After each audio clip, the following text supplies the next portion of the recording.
તો વિદ્યાર્થી મિત્રો, આજના લેક્ચરમાં મારી યુટ્યુબ ચેનલમાં આપનું સ્વાગત છે. આજનો લેક્ચર છે આપણો ધોરણ 12 કોમર્સ આંકડાશાસ્ત્ર ભાગ 2, જેમાં ચેપ્ટર નંબર 5 વિકલન, જેના સ્વાધ્યાયનો સેક્શન બી આપણે આજે શરૂ કરવા જઈ રહ્યા છીએ. સેક્શન એની અંદર કોઈ એવા અગત્યના દાખલા નથી, એટલા માટે હું ગણતો નથી. સેક્શન બીની અંદર 4 દાખલા આપેલા છે, બીજો, ત્રીજો, 11મો અને 12મો. એ હું તમને ગણીને બતાવું, પછી સી કરીએ. તો સેક્શન બીમાં બીજા નંબરમાં શું કીધું છે કે એફ ઓફ એક્સ બરાબર 50. તો એફ ડેશ એક્સ બરાબર ખાલી જગ્યા, એટલે કે 50નું વિકલન શોધવાનું છે. અહીંયા એક જ વખત ડેશ છે એટલે એકવાર વિકલન કરવાનું. તો 50 એ અચળ સંખ્યા છે, માટે એનું વિકલન શું થાય? 0. ત્યારબાદ ત્રીજો દાખલો. ત્રીજા દાખલામાં કીધું છે કે વાય બરાબર એની એન ઘાત, અને શોધવાનું છે dy અપોન dx, એટલે yનું વિકલન dy અપોન dx થાય. તો આ એની એન ઘાતનું પણ આપણે વિકલન શોધવાનું. તો કોઈ પણ સંખ્યાની ઘાત આપેલી હોય અને એ સંખ્યા ચલ હોય, જેમ કે એ છે, એક્સ છે, તો એનું વિકલન શોધવું હોય તો શું કરીએ છીએ આપણે? ઘાતને આગળ લાવીશું અને એક ઘાત ઓછી. તો ઘાત એન છે તો એન આગળ લાવી દઈએ અને એની એક ઘાત ઓછી કરી દઈએ. એનની એકની બાદબાકી ના થાય, એટલે એવું ને એવું જ લખવું પડશે.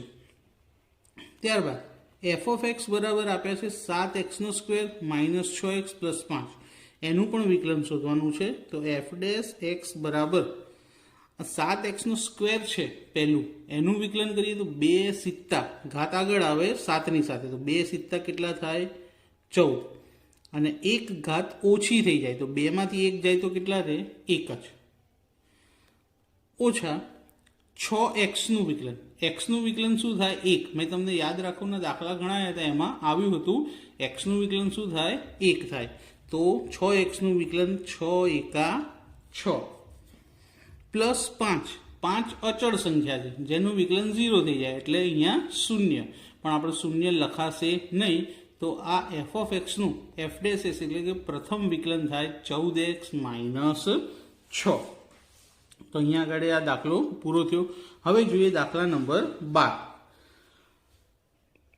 દાખલા નંબર 12ની અંદર રકમ આપેલી છે કે y બરાબર 6x³ plus 7/2x² plus 6/5x minus 8. આનું વિકલન કરવાનું છે.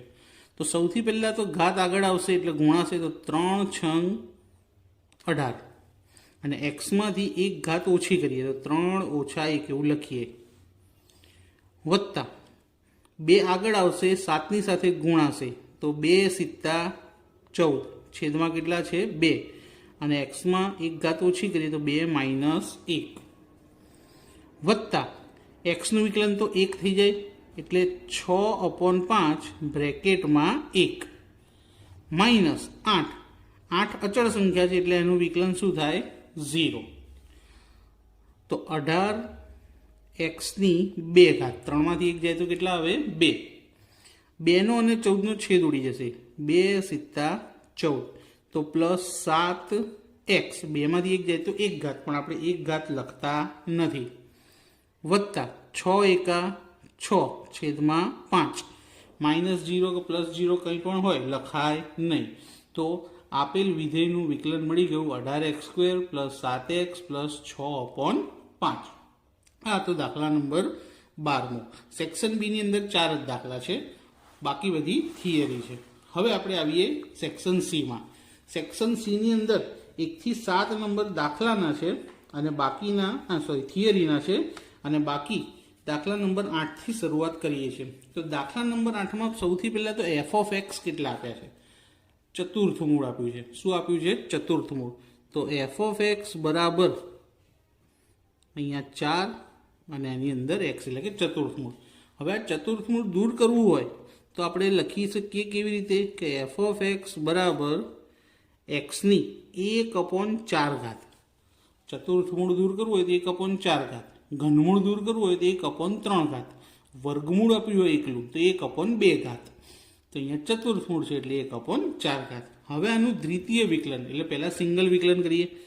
તો એફ ઓફ એક્સ એટલે કે એફ ડેશ એક્સ બરાબર ઘાત આગળ આવી જશે, અને એક્સની જે ઘાત છે એમાંથી એક શું કરવાની માઇનસ, તો 1/4 અને એક્સની આની બાદબાકી કરવા ચોકડી ગુણાકાર કરીશું, 1 ઓછા 4 એકા 4 છેદમાં 4, તો 1/4 એક્સની એકમાંથી 4 જાય તો -3/4, આ એનું પ્રથમ વિકલન થયું. એટલે કે આ મળ્યું આપણને એફ ડેશ એક્સ. હવે આનું ફરીથી વિકલન કરીએ એફ ડબલ ડેશ એક્સ, તો ઘાત આગળ આવી જશે, તો 1/4 ગુણ્યા ઘાત શું છે -3/4, અને -3/4 માંથી એક શું કરવો પડશે પાછો માઇનસ, ફરી 3 એકા 3 ચોકું ચોકું 16, અને એક્સની ઘાત છે તો ચોકડી ગુણાકાર ફરી -3 4 એકા 4 કેવા છે માઇનસ, અને છેદમાં 4, ફરી -3/16 માઇનસ માઇનસ પ્લસ એટલે એક્સની કેટલી ઘાત -7 છેદમાં 4. હવે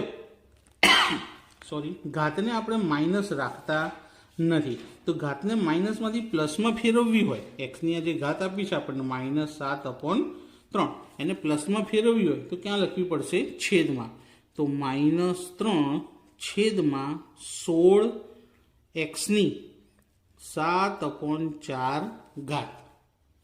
તો આ પ્રથમ વિકલન, અને એનું ફરીથી કર્યું એટલે દ્વિતીય વિકલન થયું. દાખલો થોડોક ટફ છે, ધ્યાનથી જોજો, નહીતર ગણતરીમાં ભૂલ કરશો. હવે જોઈએ દાખલા નંબર 9મો, તો થિયરી છે એટલે આપણે જોઈએ દાખલા નંબર 10. 10મા દાખલામાં આપણને શું કહેવામાં આવ્યું છે? તો 10મા દાખલાની રકમ આપણને કહે છે કે આમદની વિધેય એફ ઓફ એક્સ આપેલું છે, એફ ઓફ એક્સ બરાબર એક્સની 4 ઘાત ઓછા 4x ની 3 ઘાત વત્તા 3x નો સ્ક્વેર વત્તા એક્સ અને વત્તા 1, આ કિંમત આપી છે. અને એફ ડબલ ડેશ 0 શોધવાનું આપણને કીધેલું છે. તો સૌથી પહેલાં તો આ જે એફ ઓફ એક્સ આપ્યું છે એનું દ્વિતીય વિકલન શોધવું પડશે. તો સૌ પહેલાં એફ ઓફ એક્સ લખી દઈએ, એક્સની 4 ઘાત 4x ની 3 ઘાત 3x ની 2 ઘાત વત્તા એક્સ વત્તા 1. હવે આપણે આનું પ્રથમ વિકલન કરીએ એફ ડેશ એક્સ, તો ઘાત આગળ આવી જાય, 4 આગળ આવશે અને ઉપર એક ઘાત ઓછી થઈ જાય, તો 4માંથી 1 જાય તો કેટલા 3, ઓછા 3 આગળ આવશે, કોની જોડે ગુણાશે 3 ચોક 12, અને એક ઘાત ઓછી થાય તો 3માંથી 1 જાય તો 2, અહીં પણ 2 આગળ આવશે, 2 તરી 6, અને 2માંથી 1 જાય તો 1 એટલે એકલા એક્સ, વત્તા અહીંયા એકલો એક્સ આપ્યો છે તો એકલા એક્સનું વિકલન શું થાય 1, અને છેલ્લે શું છે 1, તો એક અચળ સંખ્યા છે માટે એનું વિકલન શું થઈ જાય 0, જે આપણે લખતા નથી. હવે દ્વિતીય વિકલન કરીએ બીજી વખત, એટલે કે એફ ડબલ ડેશ એક્સ, તો ફરી 3 ચોક 12, અને ઘાત ઓછી થઈ જાય તો 3માંથી 1 જાય તો 2, ઓછા 2 ગુણ્યા 12 કરીએ તો 12 દુ 24, અને 2માંથી 1 ઘાત જાય તો 1 એટલે ખાલી એક્સ, 6x, એમાં એક્સનું વિકલન શું થઈ જાય 1, તો 6 એકા 6, +1 અચળ સંખ્યા એનું વિકલન 0 એટલે લખાશે નહીં. તો આ ડબલ મળ્યું. હવે એક્સની જગ્યાએ આપણે શું મૂકવાનું છે 0, તો એફ ડબલ ડેશ 0, તો જ્યાં જ્યાં એક્સ છે ત્યાં 0 મૂકી દઈએ, 12 સ્ક્વેર ઓછા 24 0 વત્તા 6, 0 વર્ગ 0, એને 12 સાથે ગુણીએ તો પણ 0, 24ને 0 સાથે ગુણીએ તો 0 પ્લસ 6, અને બધાનું ટોટલ થશે 6. તો માટે એફ ડબલ ડેશ 0 એની વેલ્યુ કેટલી મળી આપણને 6 મળી. તો અહીંયા આગળ આપણો આ દાખલો પૂરો થયો. હવે જોઈએ આપણે દાખલા નંબર 11, આજનો છેલ્લો દાખલો. 11મા દાખલામાં આપણને શું કહેવામાં આવ્યું છે? જો 11મા દાખલામાં આમદની વિધેય આપેલું છે, તો આમદની વિધેય 90x માઇનસ x² છેદમાં 2 આ આમદની વિધેય છે. તો સીમાંત આમદની એટલે કે આવક શોધવાની આપણને કીધેલી છે. આમદની વિધેયને શેના વડે દર્શાવાય? આર વડે. તો આમદની વિધેય આર બરાબર આમદની વિધેય આર બરાબર શું છે? 90x માઇનસ x² છેદમાં 2. હવે સીમાંત આમદની શોધવી હોય તો dr/dx શોધવા પડશે, એટલે કે આરનું એક્સની સાપેક્ષે વિકલન કરવું પડે.